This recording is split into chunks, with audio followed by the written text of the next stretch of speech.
I wish I found some better sounds no one's ever heard. I wish I had a better voice and sang some better words. I wish I found some chords in an order that is new. I wish I didn't have to rhyme every time I sang.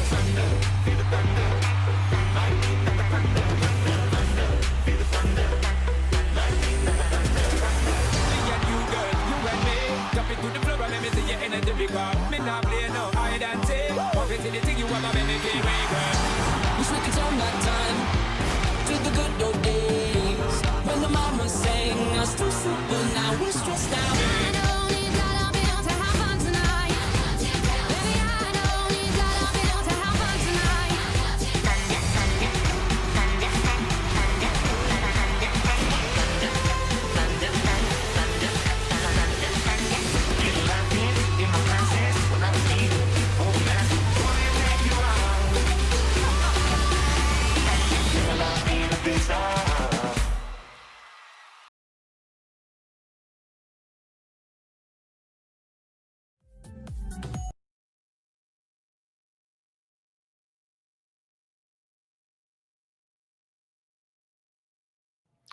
Welcome back to the Invin Global Esports Conference. I do not work for Invin, but I am very pleasured to be here. My name is Jacob Wolf, and I work for ESPN. I'm your moderator today for a fireside chat with Joe Marsh, the CEO of T1 Sports and Entertainment. Joe, how are you? I'm pretty well, Jacob. How you doing? I'm doing okay. Despite our lovely jokes in this Google Meet chat that people would love to see beforehand. But Joe, just refresher for people, because I've talked to a bunch of people throughout Brella to this, actually just today. Seems like there are a lot of people that are relatively new to esports that are watching this. So just to catch people up, what is T1? We can run through this here.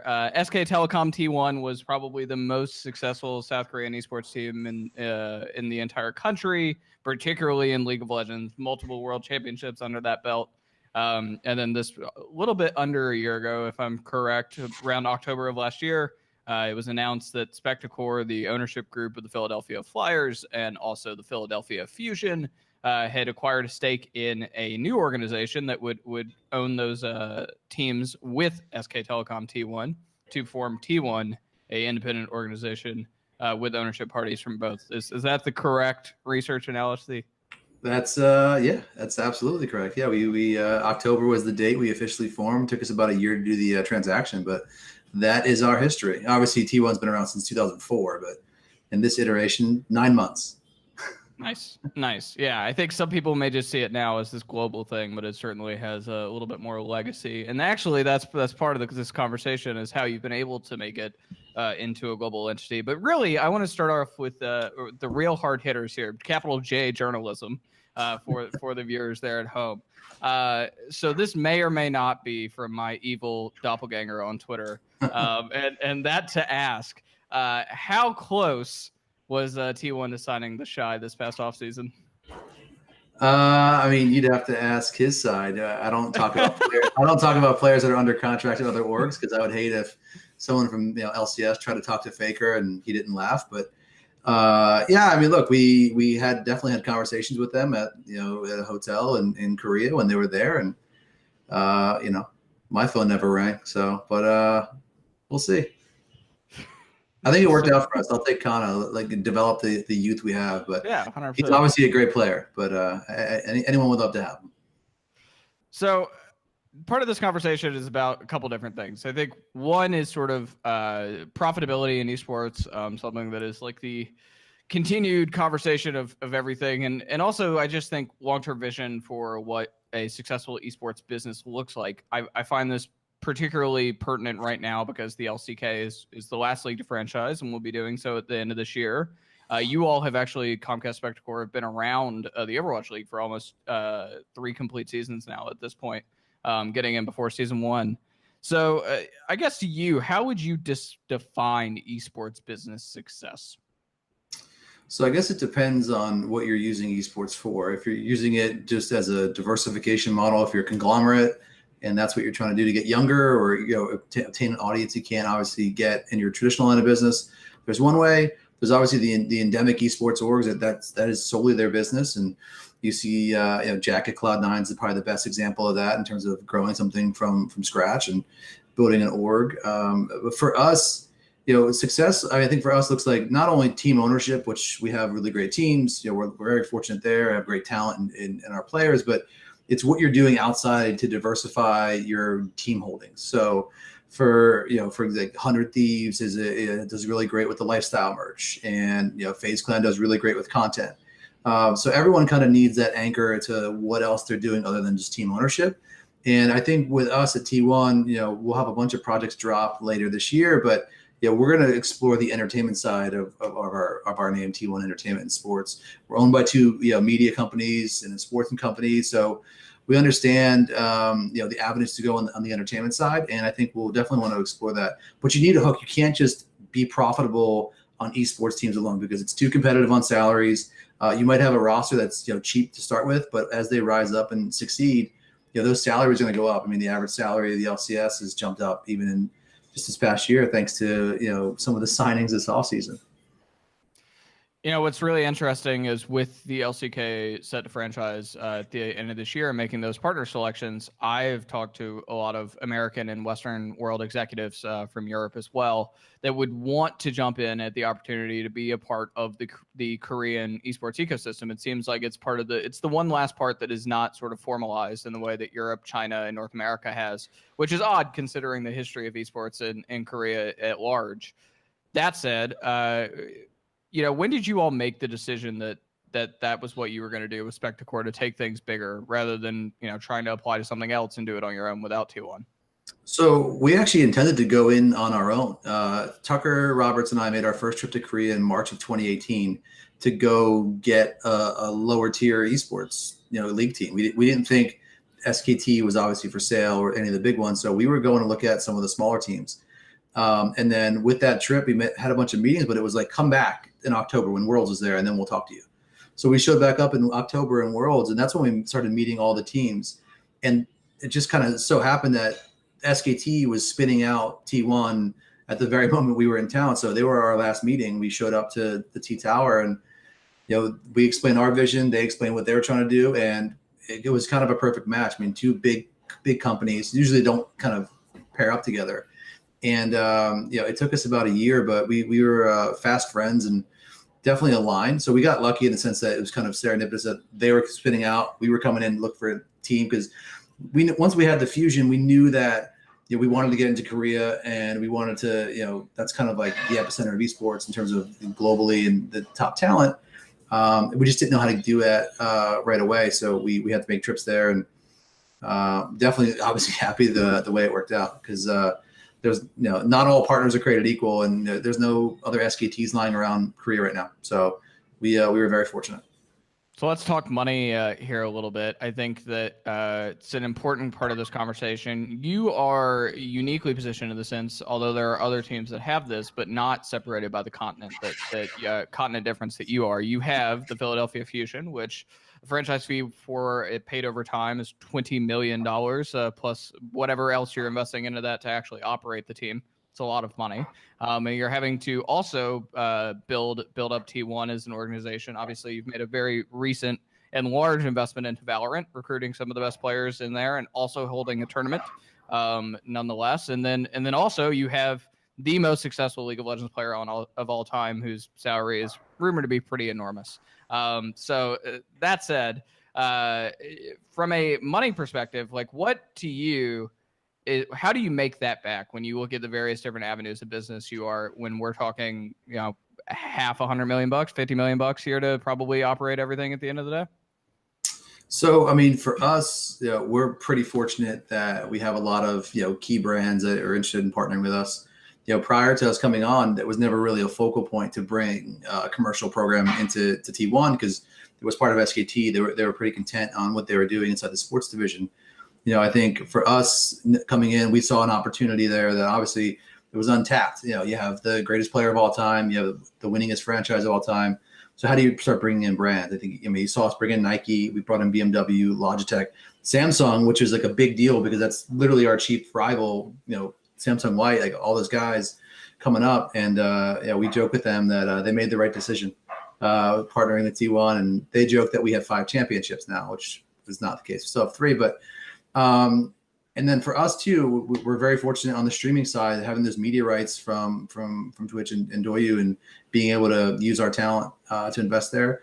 We made a heavy investment into our facilities for the first time. All of our org is in the same building down in Gangnam. We moved from Ilsan, which is 40 minutes outside of Seoul, and we wanted to have everything in one building so we can be more efficient with our time and our players' time. So with the Nike gym in the bottom, they can physically train before practice and scrims. We have a chef in there now that cooks them healthier meals versus going out to the local restaurant. And also for shooting content, we have a lot of facilities in there where we can just go shoot something really quick and they can go about their day versus having to drive to a third-party studio, take 2 hours of time. They can take 15 minutes and be done. So for us, building a commercial program, media rights deals, and then the things that we're doing outside of the team side and exploring the entertainment routes is going to be a big avenue for us. In terms of revenue opportunities, I think, and I can say this very firmly, very few teams in esports are profitable. Usually the ones that are singularly focused in one or two games, they have very low operating costs, and therefore, a few sponsorships will do it for them to make them net positive in a year. That's not the case for most of the big ones. Most of the big ones are having to take on we've seen Cloud9 raise rounds that are enormous and the valuations to be over $450 million, right? You can argue whether or not you think that's fair. But nonetheless, I want to ask from a perspective of time, esports has been booming financially since 2015. That's when all the big investors originally came in, and it's every single year there's been more and more. For you, do you see this as like an ROI investment for you all, or do you see this more like something like the Flyers, which is a sort of long tenured investment, continual investment in as a part of a sports franchise? So I think it's a long-term continual investment. I think finally the fact that we are franchising in LCK puts us on a little bit of equal footing with the rest of the world. It gives us a guaranteed slot that's not going away versus right now we have relegation in our league, and we see it as a long-term investment. I think obviously SKT and Comcast would not be into this for a quick hit. I think we kind of have a long-term view on the industry itself. No, like you said, like most teams aren't going to be profitable because they're investing heavily in kind of the competitive arms race. That's why you're seeing facilities pop up left and right. That's why you're seeing these big salaries getting thrown around. But there's certain teams that, and I believe we're one of them, that can definitely bring in the money you need to kind of fund the organization. And then, there's certain players, of like Faker's Ilk or Bjergsen that deserve equity stakes in those orgs because they're valuable beyond their playing careers to that org. Mm-hmm. So I think you can start getting creative with deals you can offer these, franchise type players. But for us, we have a long-term view. We feel that, we're in the first inning of a pretty long game here. We've only been going at this for 9 months, and I think we've made some pretty good traction. And from the feedback I'm getting from my bosses at SKT and Comcast, they're really happy so far with the early returns. So I found it interesting that you mentioned earlier in this panel 100 Thieves and FaZe, because when I talked to executives like yourself in the space and others, those two teams come up a lot because they have found the lane that makes them unique. And 100 Thieves can be 1-5 in the LCS, and if they put a merch drop out tomorrow, it sells out in 10 minutes, right? Yeah. Like they have that lane. FaZe also in their position and content, it does help that they are a top Call of Duty team right now, but they don't have to be, and they weren't for a little bit, and still were incredibly relevant and valuable.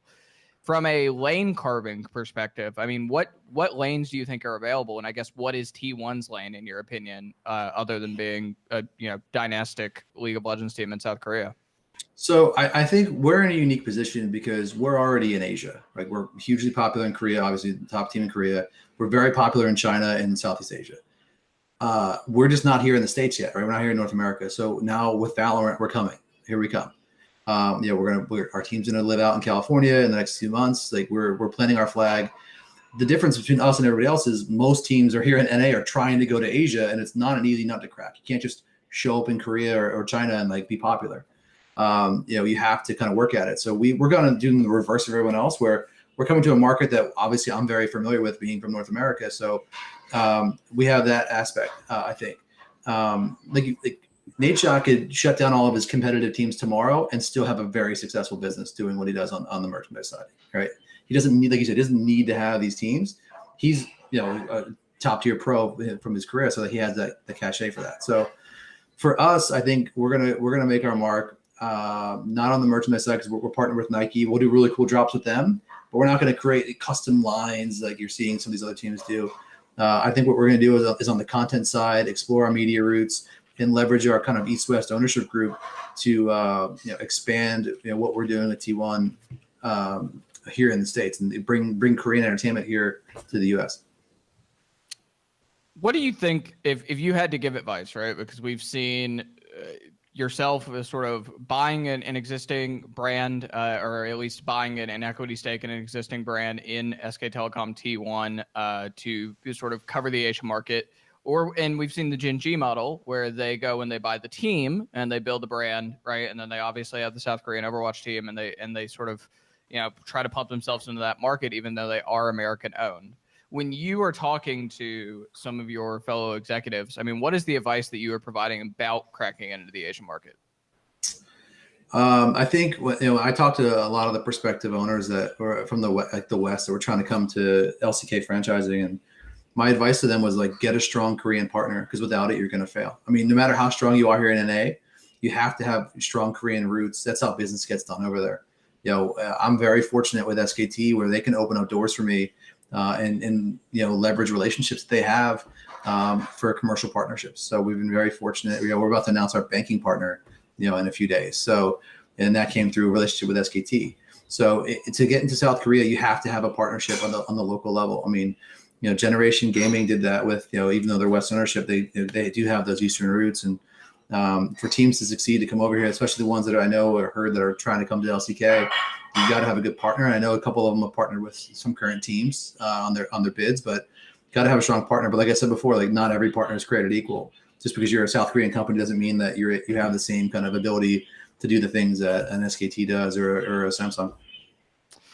Before you were in your current CEO of T1 position, you were full-time with the Fusion. You still serve in a role with the Fusion, albeit it is not your primary focus. And so I want to ask a little bit about the Overwatch League. The previous panel, which had Monte Cristo, a former Overwatch League caster, as well as Barry Lee, an esports agent, and Harris Peskin, an esports lawyer, there were definitely some shots at Owl. And I think that a lot of people, and myself included, we feel a little sorry for the Overwatch League. The fact that this 2020 was supposed to be this huge year with geolocated events, and then you have the worst pandemic since the early 1900s just wipe you clean, and there's nothing you can do about that.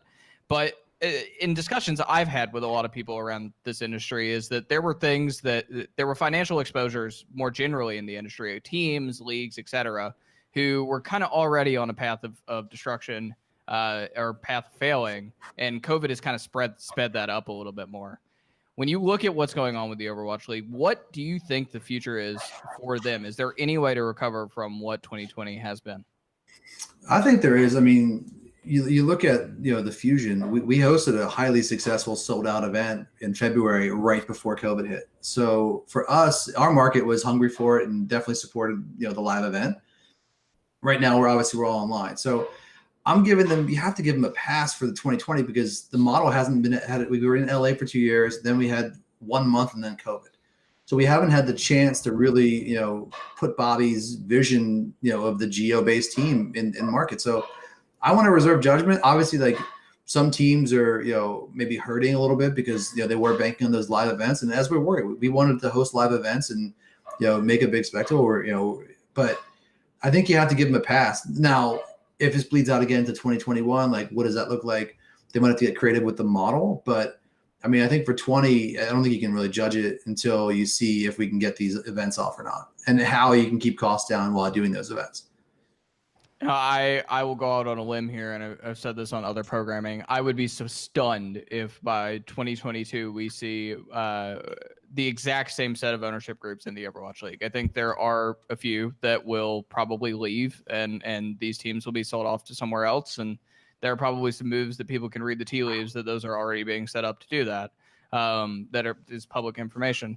So I do, but something the Overwatch League has been criticized for by myself and by others is how big those buy-in numbers are and relative to game size. 20 million in season 1, 35 plus million in season 2 for depending on the franchise and the location. Is there a way, in your opinion, that can ever be made up? Well, I can't comment on what teams' buy-ins were as an ownership group. It's not something I want to talk about. But I think long-term, yes. Short-term, obviously, franchise fees are franchise fees, right? Like even teams that buy into the NFL, like you're not making your 1.6 billion back in year one. It's definitely a long-term asset. I agree with you. I think some teams will change out, which I think is not necessarily a bad thing. I think you kind of have to be in it and want to make the investment in the long-term play. I think some teams thought it was path to profitability in year one, and that's not what competitive gaming is. I think teams that came from non-traditional esports ownership are realizing that, and maybe they would have done something different in 2017. But I think that there's definitely a way to get there. It's just the waters are a little choppy right now, especially with the pandemic. In terms of what revenue streams look like, is something that's been completely discussed in every single game. Actually, I encountered this in League. I encountered this in Counter-Strike and Overwatch also. In-game merchandise and sort of the share, right? Something that traditional sports does not have is the fact that no one owns football. No one owns basketball. No one owns hockey. Riot Games owns League of Legends, and they are the creators of League of Legends. Activision Blizzard owns Overwatch, and so they can shut you. They make profits actually pretty significantly, and I think that they are usually a lot of developers are in the black, but that hasn't been historically shared with teams, and it's part of the reason why many teams are not profitable at this point, or at least that's the theory from some owners.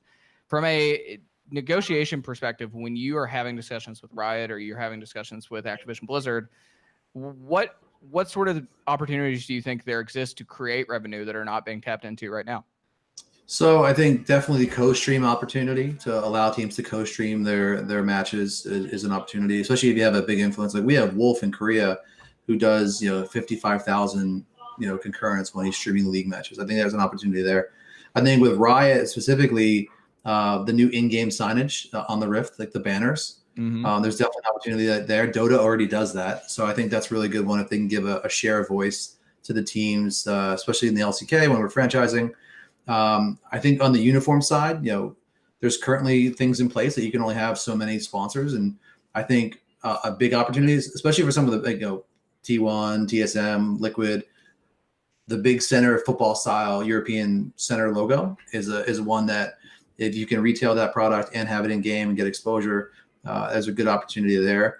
I think your in-game signage kind of on the screen for the consumer, the fan that's watching it. And then in the actual venue, sponsored walkouts, just having the ability to put your partners on the screen or activate in Lowell Park is one for us. But in-game skins will always be number one on my list. I mean, it's just, even if you give us one a year, I know for a fact that T1 would do really well with in-game skins, and obviously the world skins do extremely well. But I think if you make them limited run, that'd be great. I hope Valorant does skins for the agents and the weapons. And then shares it with the teams, because that's a big revenue opportunity for all of us. You all are people who are unfamiliar, and I've actually published what an LCS application looks like for franchising, but these are very thorough documents that you're going to have to be putting together for, or have put together in the case of applying for the LCK. Yeah, I would imagine. But we've seen Riot been, I guess from a fan perspective, a little cutthroat in some of these instances before. We saw Immortals fall into the chopping block a few years ago before they returned. People were pretty stunned, although I think the reasons for that happening are out there from a reporting perspective. For you, though, what is your pitch to Riot Games, which includes, for people unfamiliar, profit structure and sort of like revenues and how you will get there to be a profitable business one day and not just be a leech in a rev pool? For you, what is your pitch to Riot Games to, hey, T1 should be a part of the LCK moving forward? So for us, I mean, our general pitch was that, hey, look, we want to make the league more global than it already is. And that involves maximizing the stream times for your games, because you can't just, do everything for the 400 people in the Lowell Park in Korea and the local market. If you want to go global, especially on our awkward time zone, like right now we're 13 hours, behind Korea. For us, Team One can help you be a partner to get the message out there. We have the best player in the world, the best player of all time, and you see what we're doing from a content perspective, from a globalization standpoint. We don't just want to be the best team in Korea. We want to be the best organization in the world.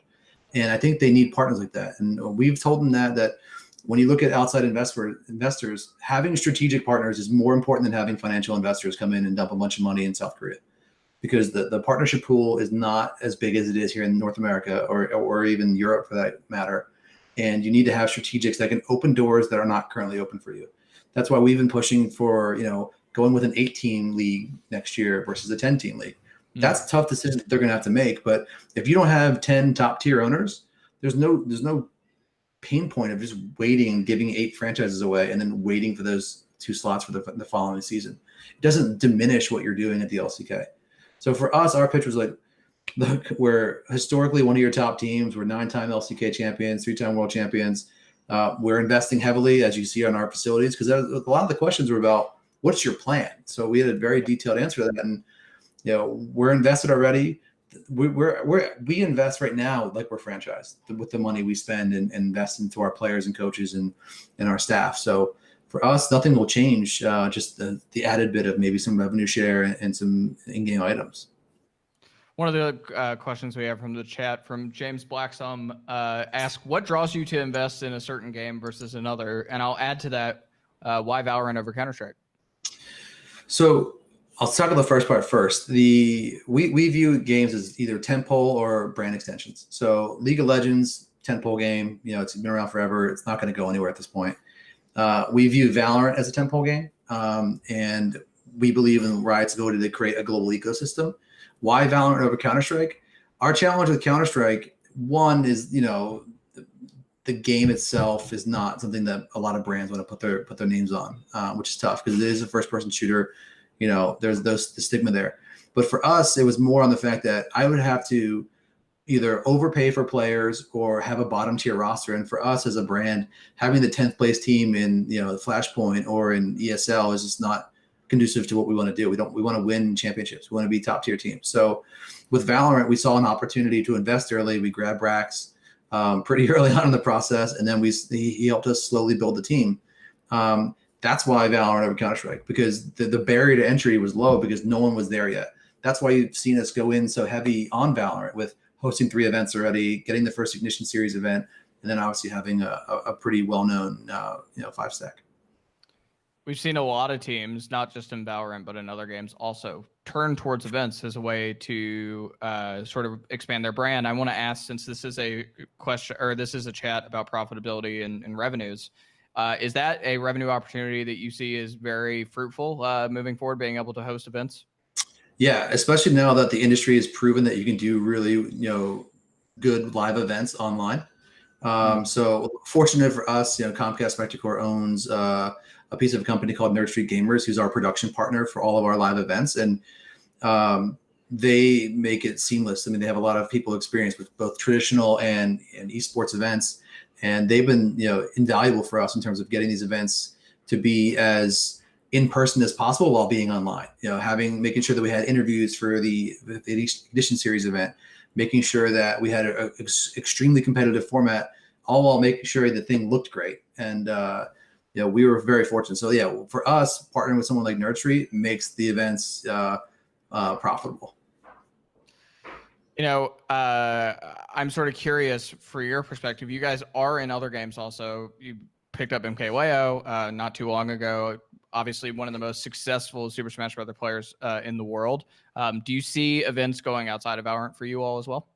Yeah, so on July 18th, we're actually doing our first Smash event with Anti and MKLeo. It's a top 8 invitational event. We're going to have a 1 play-in for an amateur to come in and play, but we have some of the top names in Smash committed to the event. We'll announce that pretty soon. And then we're also going to do a World of Warcraft event with our guy Sony. But yeah, we definitely want to do more events. We want to try our hand in some of the smaller titles, and even like maybe we do a Hearthstone event as well. And I think for us, it's great for our players currently because a lot of the guys are kind of stuck at home, and It's also good for us as a brand to get the T1 name out there, to let people know that we're more than just a League of Legends franchise. This is actually a good question from chat too, from Yane On. Whenever a new competitive game is released, the initial hype creates an inflated sense of interest that may fade in the long term, like Overwatch. Is it better to be cautious in investing or all in and take advantage of the freshness of the scene? And particularly interesting since you're doing that with Valorant. So I'm curious your thoughts. Yeah, I think, for us, seeing that we missed the boat on Fortnite, we got there late. We didn't want to make the same mistake twice, because while Fortnite is not an esport, it is definitely a game that's built towards marketing and social media platform. It was hot, and it was an esport pretty early on. They had the World Cup. It was great, but we got in pretty late. With Valorant, you want to get in early and invest, and also by getting in early, creating the communities, and kind of planting your flag in the scene, you can kind of see the top talent. You can kind of see where it's going, and you can get a really good relationship with the developer and do things together, which is how we got the Ignition series. But yeah, I believe that if you're going to go into an event, you got to go all in and be pretty big first mover. From an event space perspective, this is actually something that's really interesting. I was there for the groundbreaking of Fusion Arena in Philadelphia almost a year ago, actually, now at this point, which is a little crazy. But nonetheless, from that perspective, do you think that there's true value? I would presume you do, but do you think that there's true value in building an event space? And when we're post-pandemic, what does that look like? What does Fusion Arena look like other than hosting Philadelphia Fusion Games? Yeah, I absolutely think it's a worthwhile investment. If you have the capital to make the upfront cost, which is the construction and getting the technology in there, I think that besides having your Overwatch tenant team, East Coast event has the ability to capture Europe, which you can't really do with the time slot. In California, you're up till 1 a.m, right? So you have the ability to kind of get those European events. You're also building a venue that's specific for esports. So the audio, the visual, it's not just a retrofit. It's not a convention center space where are you flying in trucks of stuff. It's built for the games, and that's what was important for us with the Fusion Arena, was building it so that, like, when you go to a baseball stadium, it's a baseball stadium. Like when you go to a Fusion Arena, it's an esports venue. But on top of that, having all that tech in there, it's ripe for concerts, EDM, rock shows, up and coming acts that maybe they can't afford these big touring shows, but with all the tech in there and the screens, you just plug and play, and that's an opportunity cost that they'll save and reach new audience. Was there any venues you looked at that, obviously there have been several built, like Esports Stadium Arlington and the HyperX venue in Las Vegas, Esports Arena in Las Vegas. Were there any that you looked at as sort of inspiration when discussing sort of ideas for what is going to be Fusion Arena pretty soon? It's funny, in 2018, I guess it was, when we first started talking to Riot, and I was meeting in their office and I was explaining what we want to build for an esports venue. And they started laughing at me. I was like, oh man, I must be way off the mark. And then they pulled up the plans for Lowell Park because it wasn't built yet. And everything I was telling them was what they already were doing. So I knew we were onto something when we kind of guessed right. But Lowell Park was definitely a venue. I love the venue. I wish it was a little bit bigger. It's only 400 seats, but from a technology standpoint, production space, and then having the probably one of the top PC bongs in Korea in Lowell Park, and then a really cool restaurant and a hidden restaurant behind this like crazy brick wall. They've done a really good job. That was one that we really modeled it after. Colin Mikowski from the chat says, is mobile esports something that you think could be good to invest into? Seems like it's steadily growing, especially because it's interesting in Asia and how big it is in China, but I'm curious to get your thoughts on that. Yeah, that's actually the next game I want to get into, is a mobile esport in Asia. I think PUBG Mobile, Call of Duty, those are two we're really looking at. I think the FPS games is an opportunity. But yeah, Southeast Asia loves mobile gaming. They have the infrastructure in terms of the internet speeds being fantastic. So whether it's in Indonesia or in Korea, I definitely want to do mobile gaming. I think it's a good opportunity there. So you, when I first met you, you had just sort of started in a lot of this space when working with Fusion. You have a background of business prior to working on esports teams. But for people who are trying to get, and a lot of people I've met in this conference, this is why I asked this, because they're trying to get into the space. For people who are trying to get into the space and eventually work their way into a managerial executive role like you have, what would be your advice for them? I think the biggest thing is just don't be afraid to hear no. I think like ask for an opportunity. Maybe I was in finance with Comcast, right? We bought a team and, we just we worked our way through it. And then that's how I got the opportunity for T1. So I think just, reaching out, making connections, working events, not being afraid to put yourself out there is the biggest thing. Is just because you're an accountant for Deloitte and Touche doesn't mean you can't be an esports executive. Like a lot of the backgrounds are shifting from, especially with big money coming in, you're seeing more and more non-traditional executives come in that are passionate about gaming like myself versus, former pros, like obviously Carlos at G2 is a former pro that is now CEO. Those are coming few and far between because when these financial companies are investing, they want to make sure that the dollars and cents are being counted and that the money is going to where it needs to go. And I think it definitely benefits having a non-traditional background, but you also have to be super passionate about gaming. It's long hours, it's crazy hours. Everything's different and you're operating on a global scale. So, even opportunities like this, you can misstep and say something stupid and it's on Reddit and, in my case, DC Inside, like in the next hour. So. Are there any opportunities or I guess like sectors of the professional industry you think that are lacking talent or just more generally lacking smart people that, people graduating from college or currently in college could sort of slot themselves into and learn more about as they continue to educate themselves? Yeah, I think the ones that take the most time, obviously team management, being not necessarily a GM, but like learning how to run the team and to run it efficiently and on time. You're dealing with, in some cases, 10 to 12 different personalities that, keep odd hours that you're running a business. You have content shoots, you have practice, you have scrims.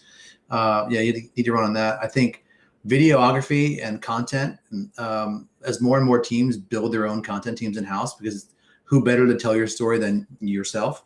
You really need crafty videographers, photographers, and then also graphic design and motion graphics. Those are becoming more valuable because as the world turns and we have all these social platforms, you need to be super quick and super witty on social media pretty fast. And you have to be able to have those comebacks ready to go, the graphics, all the snark that comes with it. You have to be able to engage with your fans, and you can't just be, prior, like T1 used to be like an information hub. It was like, here's Twitter. It's like, the game is today. We won. It was like, that was it. And it's like, now you're engaging, you're having videos, you're putting memes, you're kind of leaning into everything. And that's really important. So all those skill sets, which is why you're seeing a lot of esports teams partner with colleges, because those are the jobs that we need access to, especially on the entry level side. And then also on the business side, you need competent financial people and operators, and not just consultants or people that are, big strategy people. You need people that can get in the weeds and get it done.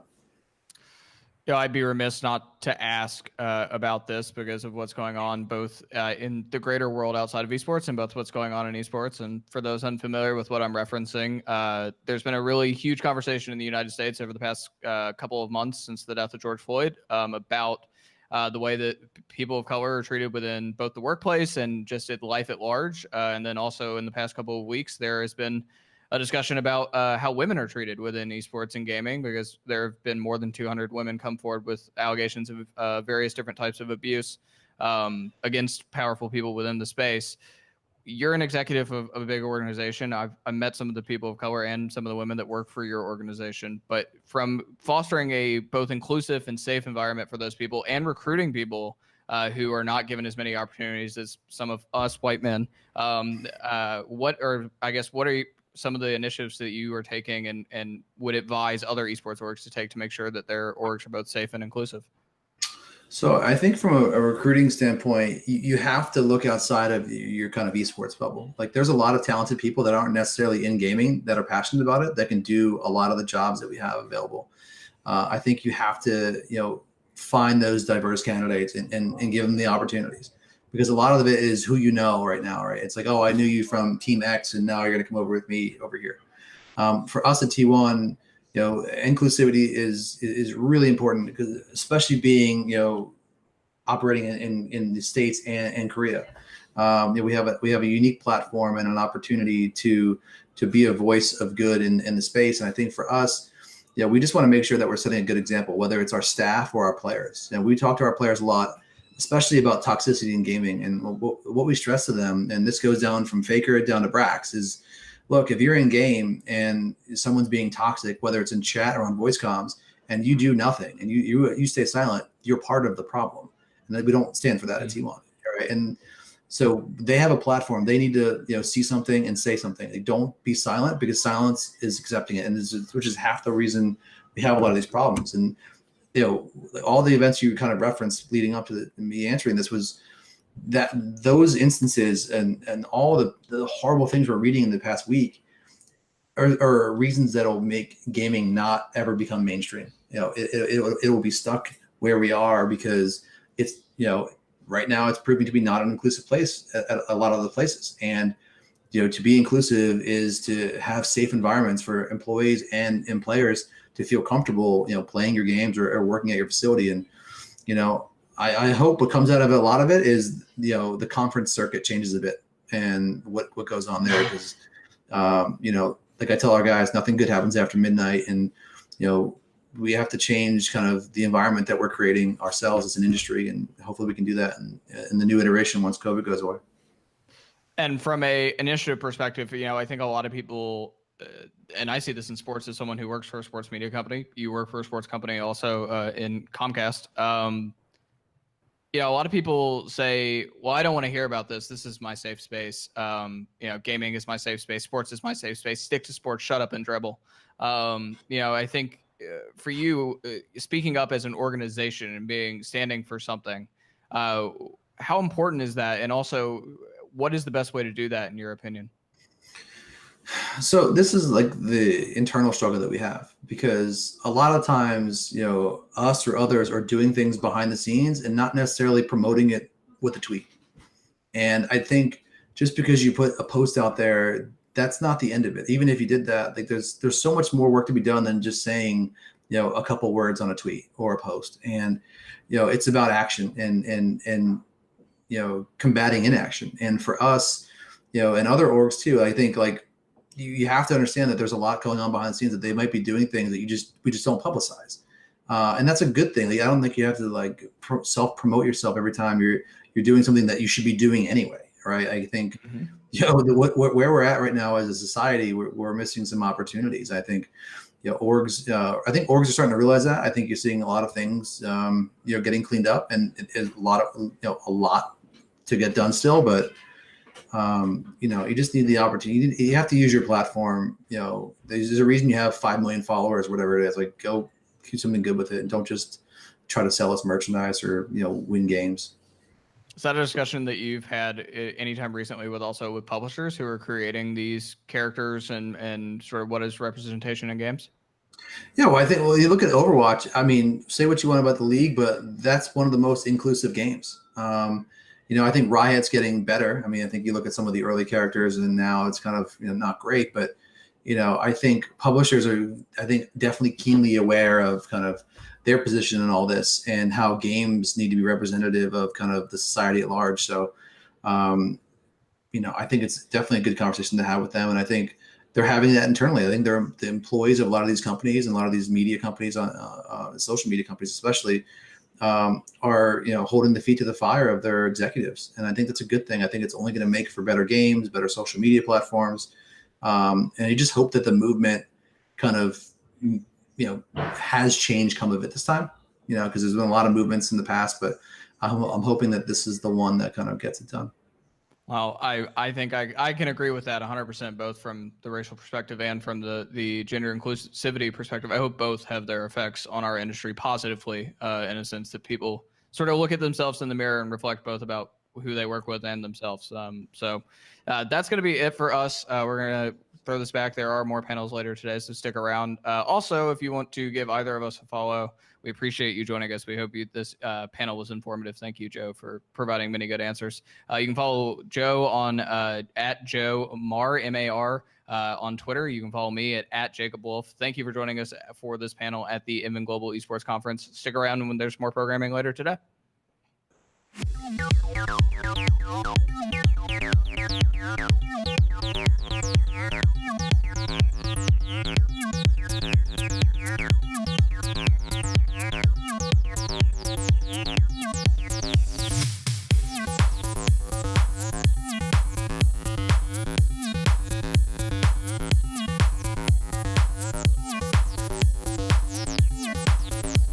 Esports.